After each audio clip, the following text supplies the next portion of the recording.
So we're going to do at least one more little discussion in this sin series. Because it seems, because it's important to touch on this. Because I don't think I've ever talked about why is sin so important in the life of a human. And that is, why is holding on to sin, why is sin itself, why do we defend sin? Why do we try to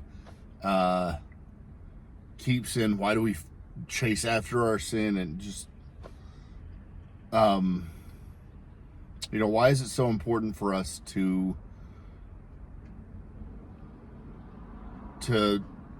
go after and hold on to these things? And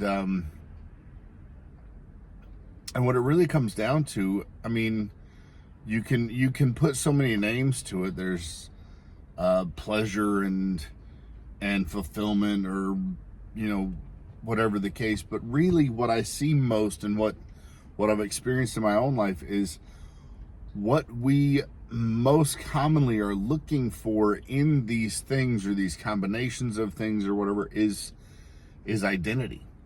That's what we see in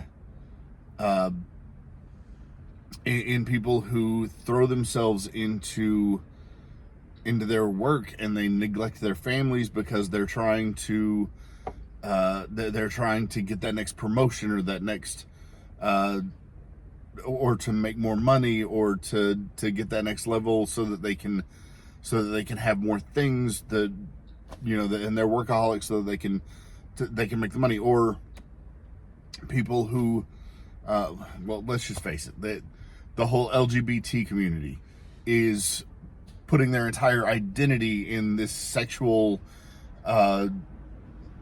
ideology that is not who they're meant to be. But that's their entire identity is based on who I'm sleeping with. And I know that's an oversimplification, but that's basically what it is. And you're more than that. And that's the thing, is we're just latching onto any one thing. And I was no different, in that my whole identity was based on not who I was sleeping with, but how many people that I could go and sleep with. And it was never about, it was just about trying to be that Sam Malone kind of dude that I grew up seeing on TV. And it was ridiculousness. And I couldn't figure out that was really what was hurting me more than anything else. And anyway, point being that what we're doing in trying to find our identity in our sin is really, it's robbing us of the identity that we were meant to have, and it is causing us to fight against ourselves, and it is really robbing us of the peace that we are trying to find when we find our identity. That's what we're looking for, is not necessarily the identity itself, but it's peace. It is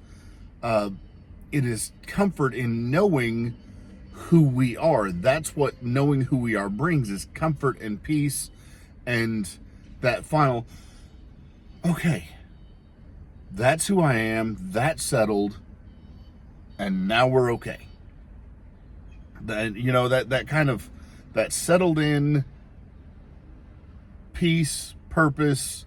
Now we can move forward with where we're supposed to be, and how we're supposed to go about life. And that's just kind of, I'm not getting the words right, but I think you can follow what I'm saying.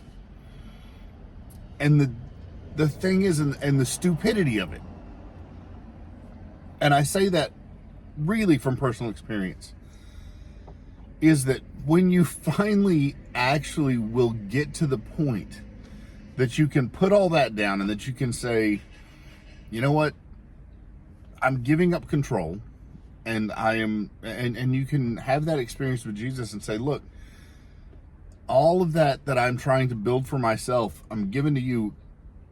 what you will find is he will turn around, take all of that junk away that you've been holding on to, put it aside, and you'll find that's not your identity. That's not who you're meant to be, because your identity is not found in what you've built for yourself. Your identity is found in him. He's the one who originally created you to be something, and you're never going to find that until you find him. And when you find your identity in him, then he shows you who he created you to be. He gives you purpose. And then all of a sudden that peace comes, because you realize this is actually my purpose. And that peace washes over you. And you find what it is that all those other things could not give you. And it's exactly what you've been searching for the whole time. And it's just this huge aha moment. The aha moment you've been looking for through all this junk that everybody wants to scream and be mad about, that you can't deny me this lifestyle or that lifestyle or that lifestyle. It's my right, and well, I get that, but what you're looking for is not there. I'm not trying to deny it from you. I'm trying to tell you that what you're looking for is not there. What you're looking for is over here. And I'm trying to save you some time. I'm trying to save you the heartache and the wasted time, and the just trust me, I've been there. It's over here. Your aha moment is somewhere else. Let's go get that together. I've been there. Learn from my mistakes. Let me show you a faster way.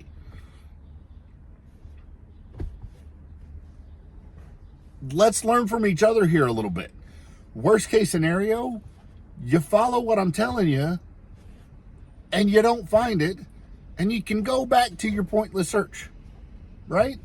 Sorry about the little glare there. I moved my hand. It's in the search for your identity.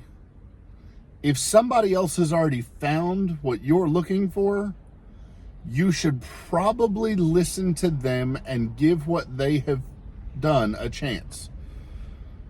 And that's in anything. I learned that from Tony Robbins decades ago.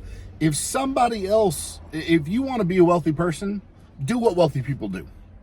If you want to be an industry leader, do what industry leaders do. If you want to be a person who knows your identity, do what people who know their identity do. And you know who knows their identity? Christian people.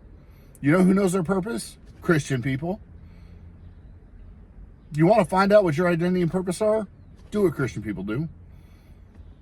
And I'm not talking about all Christian people. I'm talking about the real, true, dyed-in-the-wool Christ followers who have had legitimate, foot of the cross experiences with Jesus Christ that have been changed and transformed and are different. The truly peculiar people that are talked about in the book of 2 Peter. That's the kind of people I'm talking about. Anyway, that's what I wanted to talk about today. Sorry I went long, but I hope it helped. We'll talk to you next time.